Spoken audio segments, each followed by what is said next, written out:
मनुष्य का मन अत्यंत चंचल और जटिल होता है। इसे वश में करना कठिन प्रतीत होता है, लेकिन यह असंभव नहीं है। गौतम बुद्ध ने कहा, जो व्यक्ति अपने मन को जीत लेता है वह संसार का सबसे बड़ा विजेता है। कोई युद्ध जीत लेना महत्वपूर्ण नहीं, सबसे बड़ा युद्ध अपने भीतर के विकारों और अशांति के विरुद्ध लड़ा जाता है। बुद्ध ने मन को समझने के लिए उदाहरण दिया। जैसे कोई कलाकार अपने चित्र को ध्यान पूर्वक बनाता है, वैसे ही हमें अपने मन को गहराई से देखना होता है। मन को समझना और उसे प्रशिक्षित करना ही ध्यान का असली उद्देश्य है। मन हमेशा अतीत या भविष्य में भटकता रहता है। जब कोई हमें अपमानित करता है तो हमारा मन अतीत में जाकर बार बार उसी क्षण को याद करता है और दुखी होता है। जब हम किसी चीज की कामना करते हैं तो मन भविष्य में जाकर कल्पना करता है कि यह कैसे मिलेगा। बुद्ध ने कहा, यह भटकाव ही दुख का कारण है। वर्तमान में जागरूक रहना ही सबसे बड़ा उपचार है।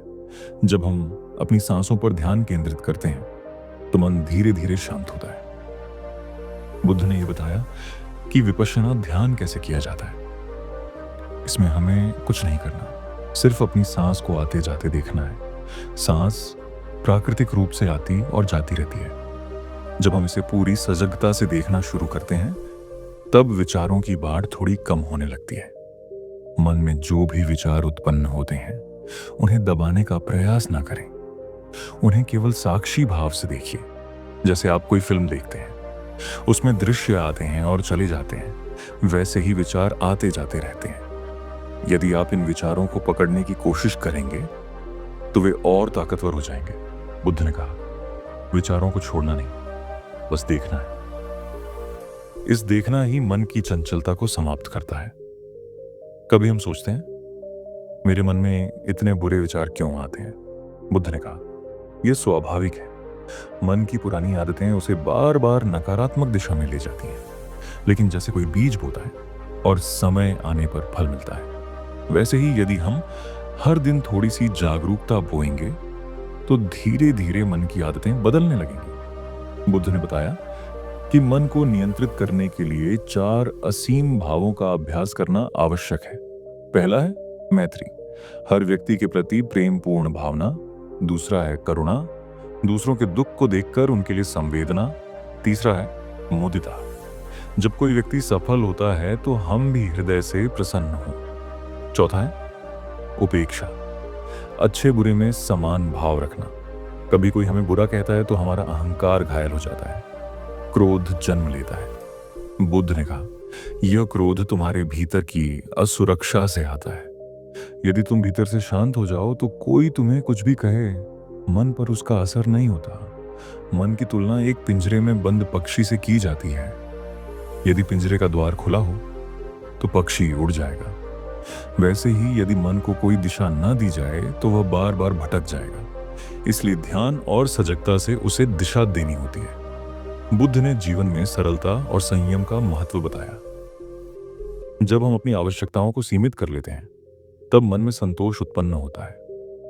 संतोष वह खजाना है जो सबसे अमीर मनुष्य को भी नहीं मिलता यदि वह भीतर से असंतुष्ट हो। सभी दुखों की जड़ तृष्णा है। तृष्णा का अर्थ है बार बार कुछ और पाने की इच्छा। तृष्णा कभी खत्म नहीं होती। जैसे अग्नि में ईंधन डालने से वह और बढ़ती है, वैसे ही तृष्णा को जितना भी पूरा करो वो और बढ़ती जाती है। बुद्ध ने कहा, तृष्णा से मुक्ति ही मन की मुक्ति है। जब तृष्णा घटती है तो मन स्वतः ही शांत हो जाता है। ध्यान का अभ्यास केवल बैठकर आंखें बंद करने में नहीं है। बुद्ध ने सिखाया कि प्रत्येक कार्य में जागरूकता होनी चाहिए। चाहे हम चल रहे हों, खा रहे हों, बोल रहे हों, हर क्षण सजगता बनी रहे। यह सतत सजगता मन को नियंत्रित करने में सहायक होती है। मनुष्य प्रायः बाहर के कारणों को अपने दुख का कारण मानता है, लेकिन बुद्ध ने कहा, बाहर कुछ भी स्थायी नहीं है। सुख दुख बदलते रहते हैं। यदि हम हर परिस्थिति में स्थिर रहें तो मन का बंधन टूटने लगता है। कभी कभी हम ये सोचते हैं कि केवल एकांत में ध्यान करना ही जरूरी है, लेकिन बुद्ध ने समझाया कि भीड़ में रहते हुए भी मन की शांति बनाए रखी जा सकती है। असली साधना वही है जहां विक्षेप हो और फिर भी मन शांत रहे। मन पर नियंत्रण के लिए बुद्ध ने 5 उपद्रवों को समझने को कहा। ये 5 उपद्रव हैं: कामनाएं, द्वेष, आलस्य, बेचैनी और संदेह। ये मन को अस्थिर करते हैं। जैसे कोई मजबूत दीवार पर दरार आ जाए, वैसे ही ये उपद्रव साधना में बाधा डालते हैं। यदि हम इन्हें समझ लें और सजग रहें तो ये कमजोर होने लगते हैं। मनुष्य को ये भ्रम होता है कि विचार वही है जो उसका असली स्वरूप है। लेकिन बुद्ध ने बताया, तुम विचार नहीं हो। विचार तो बादलों की तरह आते जाते हैं। तुम्हारा असली स्वरूप साक्षी भाव है जो सब देख रहा है। जब तुम साक्षी बन जाते हो तो विचारों की शक्ति स्वतः कम हो जाती है। मन को नियंत्रित करने में सबसे बड़ी बाधा है अधैर्य। हम चाहते हैं कि तुरंत परिवर्तन हो जाए, लेकिन बुद्ध ने कहा, जैसे कोई कुम्हार धीरे धीरे मिट्टी को आकार देता है, वैसे ही साधना भी समय मांगती है। हर दिन थोड़ा अभ्यास करो। सुबह उठकर कुछ देर मौन में बैठो, अपनी सांसों पर ध्यान दो, अपने विचारों को देखो। दिन भर में कई बार कुछ क्षण ठहरो और स्वयं से पूछो, अभी मेरे मन की दशा कैसी है? यह छोटा सा अभ्यास भी बड़ा परिवर्तन ला सकता है। कभी कोई विचार बहुत जोर से हमला करता है, जैसे कोई डर, क्रोध या चिंता। उस समय बुद्ध की यह सीख याद रखो, यह विचार स्थायी नहीं है, यह भी गुजर जाएगा। यह स्वाभाविक प्रवृत्ति है, इसे दबाओ मत, बस देखो और उसका असर घटता हुआ अनुभव करो।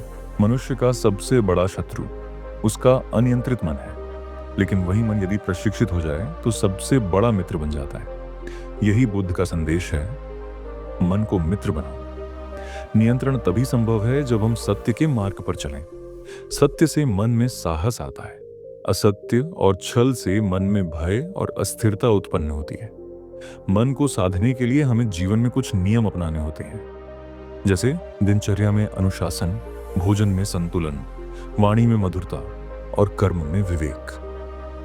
ये 4 बातें मन को स्थिर बनाने में बहुत सहायक होती हैं। जब हम अपने अंदर करुणा को जागृत करते हैं तो मन में सहज शांति उत्पन्न होती है।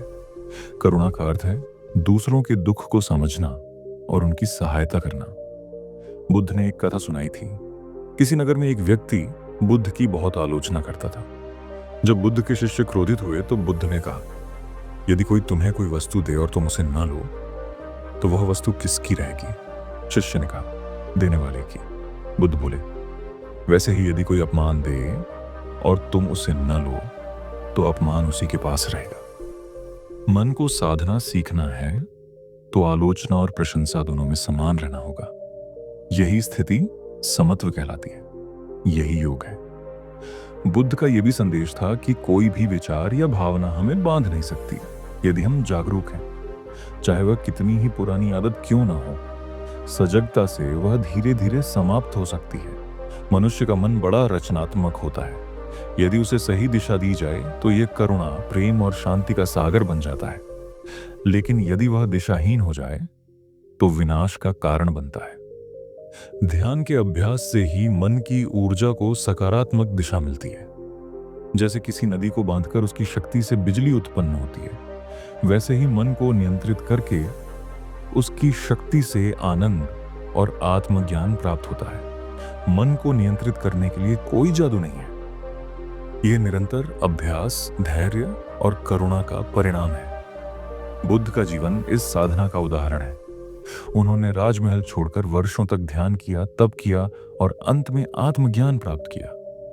उनकी साधना हमें यह सिखाती है कि यदि मनुष्य ठान ले तो कोई भी बंधन स्थायी नहीं। कोई भी विकार इतना शक्तिशाली नहीं कि उसे सजगता से समाप्त न किया जा सके। मनुष्य का सच्चा स्वभाव प्रेम और शांति ही है। यदि हम अपनी अशांति की परतों को हटाना सीख लें तो भीतर से वही शुद्ध मन प्रकट होता है। यही बुद्ध की शिक्षा का सार है। मन को समझो, उसे प्रेम से साधो और जागरूक रहो, तब सारा जीवन आनंदमय हो जाता है। यह वही शाश्वत सत्य है जो समय और परिस्थिति से परे है। यह सत्य हर युग में उतना ही प्रासंगिक है जितना आज। यदि हम अपने मन पर विजय पा लें तो संसार की कोई शक्ति हमें दुखी नहीं कर सकती। तो आइए इस महान सत्य को अपने जीवन में उतारें। हर दिन थोड़े समय ध्यान करें, सजगता और करुणा का अभ्यास करें। धीरे धीरे हमारा मन शांत और निर्मल बनता जाएगा। यही आत्मज्ञान का पथ है, यही सच्ची मुक्ति है, यही बुद्ध की वाणी का अनुपम उपहार है।